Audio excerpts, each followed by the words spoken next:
అందరినీ కలగలిపి మీ అయ్య జాగీర్ అనడాన్ని మేము తప్పుపడుతున్నాం, ఖండిస్తున్నాం, వ్యతిరేకిస్తున్నాం. ఇది ఉపసంహరించుకోవాలని పవన్ కళ్యాణ్ గారిని డిమాండ్ చేస్తున్నాం. సరే, ఇటు తెలంగాణ వాదులు అటు జన సైనికులు పవన్ కళ్యాణ్ గారు మాట్లాడిన సందర్భం లోపల మళ్ళీ తెలంగాణ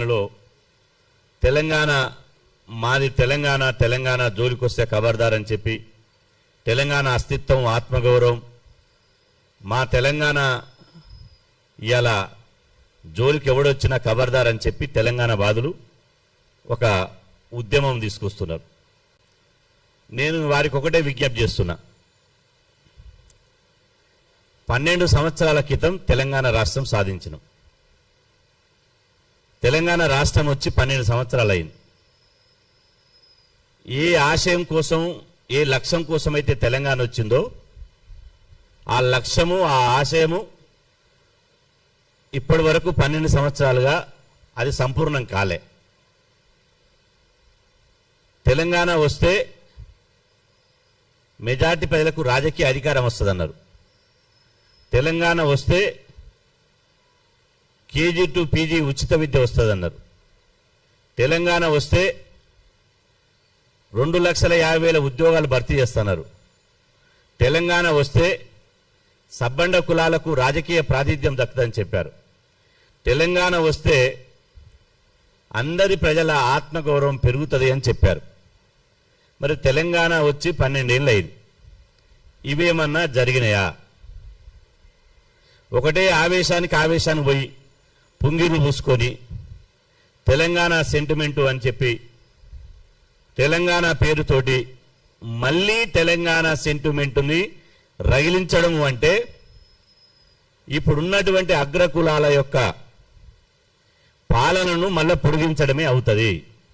ఇప్పుడు అగ్రకులాల పాలన ఉంది కదా తెలంగాణలో, దాన్ని రెన్యువల్ చేయడమే అవుతుంది. అదేవిధంగా ఇక్కడ లాజిక్ ఏంటంటే ఇప్పుడు ఆంధ్ర తెలంగాణ పేరుతోటి బీసీ ఎస్సీ ఎస్టీలు కొట్లాట పెట్టుకోవాలి. మరి ఎవరికి ప్రయోజనం? నేను అంటున్నా, ఆంధ్ర తెలంగాణకు సంబంధించినటువంటి రాజకీయ పార్టీలు, ముఖ్యమంత్రి నుండి మొదలుకొట్టి ముఖ్యమంత్రితో సహా మంత్రులు, ఎంపీలు, ఎమ్మెల్యేలు మరి వియ్యం పొత్తెందుకు పొందుతున్నారు? వీళ్ళ బిడ్డను ఆంధ్రకి ఇస్తున్నారు, ఆంధ్ర వాళ్ళ కొడుకును ఇక్కడ చేసుకుంటున్నారు, ఇక్కడ తెలంగాణ కొడుకు ఆంధ్ర బిడ్డను చేసుకుంటున్నారు. మరి మీరెందుకు చుట్టరికాలు పొందుతున్నారు? మీరెందుకు చుట్టరికాలు ఇవాళ వియ్యం పొందుతున్నారు? మీరైతే వియ్యం పొందొచ్చు, మీరు పదవులు పంచుకోవచ్చు. అదేవిధంగా కాంట్రాక్టర్లు, మెగా కృష్ణారెడ్డి ఎవరు? ఇప్పుడున్నటువంటి కాంట్రాక్టర్ల లిస్టు ఇస్తే నా దగ్గర లిస్ట్ ఉంది. ఇప్పుడున్నటువంటి అత్యంత 20 మంది బడా కాంట్రాక్టర్లు 18 మంది ఆంధ్ర కాంట్రాక్టర్లే. 18 మంది ఆంధ్ర కాంట్రాక్టర్లే. కాళేశ్వరం కట్టింది ఎవరు? అది కేసీఆర్ తెలియదా ఆంధ్ర కాంట్రాక్టర్ అని? మరి ఆంధ్రలో ఉన్నటువంటి ఇవాళ కాంట్రాక్టర్ వాళ్ళు తెలంగాణ అగ్రకులాలు కాదా? తెలంగాణ అగ్రకులాలు ఆంధ్రలో కాంట్రాక్టర్ చేస్తలేరా? మీరు కాంట్రాక్టులు చేయొచ్చు, మీరు వియ్యం పొత్తు, కయ్యం పొత్తు ఉండొచ్చు, ఎవరికి ఇచ్చిపుచ్చుకోవచ్చు, మీరు వాళ్ళ పెళ్లికి వీలు పోవచ్చు, వీళ్ళ పెళ్లికి వాళ్ళు పోవచ్చు. ఇప్పుడు మళ్ళీ తెలంగాణ వచ్చిన 12 సంవత్సరాల తర్వాత ఎస్సీ ఎస్టీ బీసీలకు ఉద్యోగాలు ఇవ్వరు, పదవులు ఇవ్వరు, బడ్జెట్ ఇవ్వరు, స్కీములు ఎత్తేస్తారు, పేద విద్యార్థుల పీకలు విసికేస్తారు.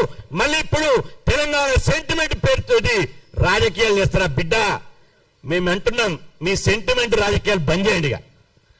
దయచేసి తెలంగాణ ఉద్యమం పేరుతో మా కొంతమంది మా బహుజన బిడ్డలు మా తెలంగాణ అంటున్నా. తెలంగాణ రాకముందు మీరు ఎట్లా ఉన్నారో తెలంగాణ వచ్చినాక మీరే ఉన్నారు, అట్నే ఉన్నారు. మీకేమైనా పదవి వచ్చిందా? కాంట్రాక్ట్ వచ్చిందా? కార్లు వచ్చినాయా? బంగ్లాలు వచ్చినాయా? ఏమొచ్చినా? ఏమి రాలే మీకు. అయినా మా తెలంగాణ ఎస్, మనం తెలంగాణ బిడ్డలం. మన తెలంగాణ అస్తిత్వాన్ని, తెలంగాణ ఆత్మగౌరవాన్ని కించపరిస్తే ఎవ్వడిని వదిలిపెట్టేయలేదు. అదే సమయంలో తెలంగాణలో బహుజనులకు, బీసీ ఎస్సీ ఎస్టీలకు ఏం ఒరిగిందో ఒక్కసారి ఆలోచన చేయాలి.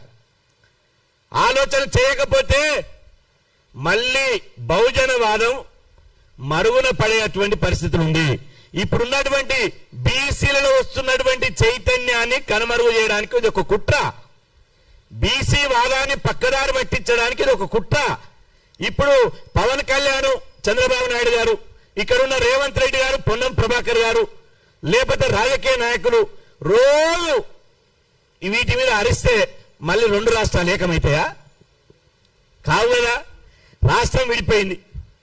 ఆ రాష్ట్రంలో ఆ రాష్ట్రంలో, ఈ రాష్ట్రంలో ఈ రాష్ట్రంలో. మరి ఎందుకు ఇది అంటే ఎవరిని మోసం చేస్తారు, ఎవరిని మభ్య పెడతారు, ఎవరిని ఇవాళ నేను అంటున్నా. ఆంధ్రప్రదేశ్ రాష్ట్రంలో బీసీ సప్లాన్ ఉంది, తెలంగాణ రాష్ట్రంలో బీసీ సప్లాన్ ఏది? తెలంగాణ రాష్ట్రంలో బీసీ సప్లాన్ ఏది? తెలంగాణ రాష్ట్రంలో బడ్జెట్ ఏది? బీసీల వాటా ఏది? బీసీలకు పదవులు ఏవి? కాబట్టి ఈ సెంటిమెంట్ అనేది ఇది మనకి మనం ద్రోహం చేసుకోవడమే. ఇప్పుడు కావాల్సింది సెంటిమెంట్ కాదు, మన sentiment BC sentiment, Telangana sentiment కాదు. మన సెంటిమెంట్ బహుజనవాదం సెంటిమెంట్. ఈ అగ్రకులాలు, ఆంధ్ర తెలంగాణ అగ్రకులాల పాలనను పారదోలడమే మన లక్ష్యం కావాలి.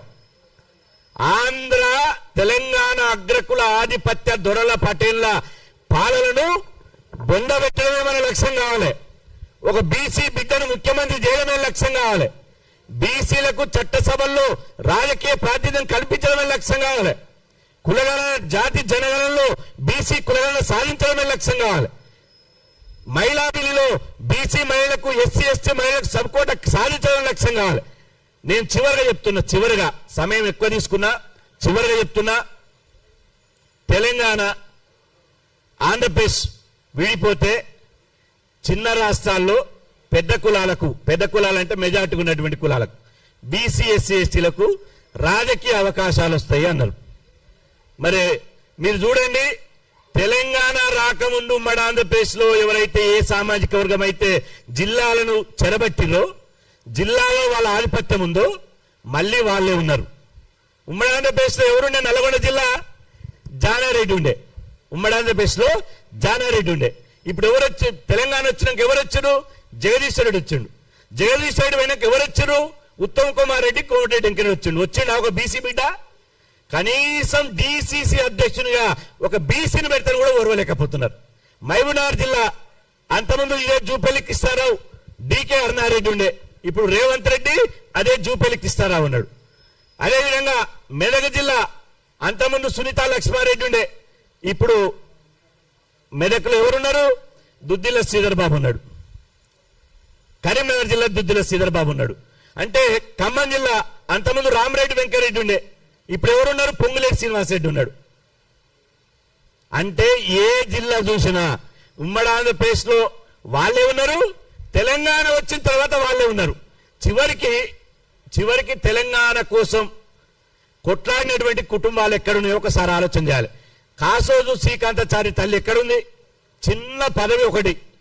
ఆమెకు శంకరమ్మ గారికి కమిషనర్ మెంబర్ అని ఇచ్చారు. వీళ్ళు మంత్రులు, ముఖ్యమంత్రి అయ్యారు. తెలంగాణ ఉద్యమంలో పాల్గొన్న వాళ్ళు త్యాగం చేసే కుటుంబానికి ఆమె చిన్న ఒక కమిషనర్ మెంబర్ ఇచ్చారు. సిరిపురం యాదవ్ కుటుంబం ఎక్కడుంది? కానిస్టేబుల్ కృష్ణయ్య కుటుంబం ఎక్కడుంది?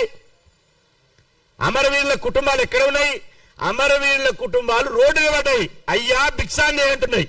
అయ్యా మమ్మల్ని ఆదుకోండి, మేము కనిపించిన బిడ్డలు, మా పేరు నుంచుకొని పుట్టిన బిడ్డలు చచ్చిపోయిన మా కుటుంబాలు